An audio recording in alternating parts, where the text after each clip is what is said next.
राधे राधे।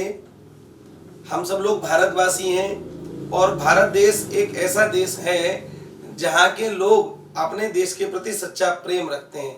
पर ध्यान दीजिएगा, सच्चा प्रेम रखने के कुछ उदाहरण आप लोगों को संज्ञान में आने चाहिए, जीवन में आने चाहिए, जिनको आप लोग जी सकें।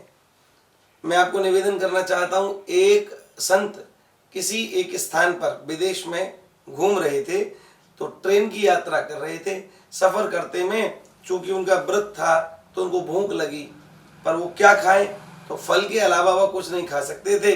उन्होंने झांक करके बाहर खिड़की से देखा कि किसी स्टेशन पर उनको फल मिले, पर फल दिखाई नहीं दिए। पुनः अगले स्टेशन पर भी उन्होंने वैसा ही प्रयास किया, पर फिर भी उनको फल नहीं मिले।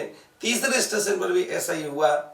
तो उनकी इस स्थिति को देख करके सामने वाले व्यक्ति ने, जो उनका सहयात्री था, पूछ बैठा, महाराज जी आपको क्या चाहिए? आप बार बार बाहर की ओर देखते हैं और कुछ ढूंढना चाहते हैं, आप मुझे बताइए। तो उसने कहा, अरे मैं तो आज ऐसे देश में आकर के फंस गया कि जहाँ पर मेरे लिए भोजन की कोई उपलब्धता ही नहीं है, कोई व्यवस्था ही नहीं है। बस आपको मैं क्या बताऊं। अब तो वह व्यक्ति और अधिक आतुर हो गया। उसने कहा, अब तो आपको बताना ही पड़ेगा कि आप क्या चाहते हैं।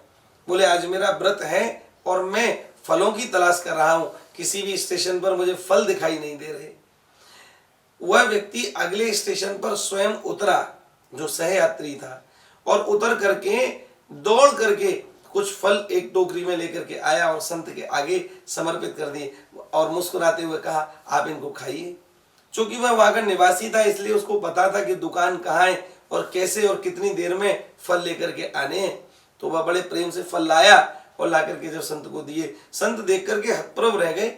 और देख करके हतप्रभ होने के बाद उन्होंने उन फलों को खाया और खाने के बाद उनका धन्यवाद दिया। धन्यवाद में कहा कि आपने मेरे लिए फलों की व्यवस्था की, मैं किन शब्दों से आपका धन्यवाद व्यक्त करूं। उस व्यक्ति ने कहा कि अगर आप मेरा धन्यवाद व्यक्त करना चाहते हैं तो मैं भी आपसे एक चीज मांगता हूं। क्या? बोले, आप जब अपने देश जाएं तो वहां पर किसी व्यक्ति से ऐसा मत कहना कि मैं फला देश में गया था और उस देश में मुझे फल दिखाई नहीं दिए। क्यों? अगर आप यह बात अन्य देश में कहेंगे तो मेरे देश की निंदा दूसरी जगह होगी, और मैं अपने देश का सच्चा नागरिक हूं, इसलिए चाहता हूं कि मेरे देश की निंदा कहीं ना हो। यह कर्तव्य बुद्धि अपने देश के प्रति यदि हम सबकी भी हो जाए तो भारत पुनः विश्व गुरु के रूप में प्रतिष्ठित हो सकता है। राधे राधे।